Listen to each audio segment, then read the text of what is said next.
నమస్తే. మీరు చూస్తున్నది SV channel. Zaheerabad parliamentary election ప్రచారంలో భాగంగా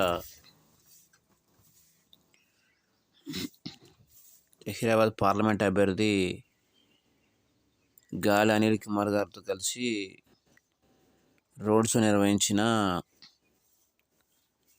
మాజీ మంత్రి, మాజీ శాసనసభాపతి శ్రీ పోచారం శ్రీనివాసరెడ్డి గారు కోటగిరి, రుద్రూర్, పోతంగల్లో రోడ్ షో నిర్వహించారు.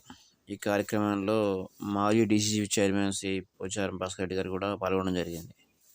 ముఖ్యంగా పోచారం గారు మాట్లాడుతూ గత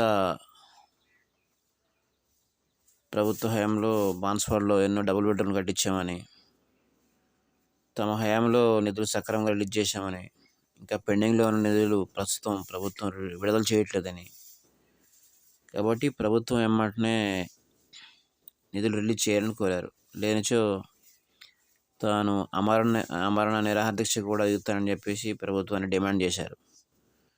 కాబట్టి పేద ప్రజలను దృష్టిలో పెట్టుకున్న ప్రభుత్వం వెంటనే డబుల్ బెడ్రూమ్ ఇళ్లకు సంబంధించిన బిల్లును రిలీజ్ చేయాలని కోరారు. లేకపోతే నిరాహారదీక్ష దిగాల్సి వస్తుందని చెప్పారు.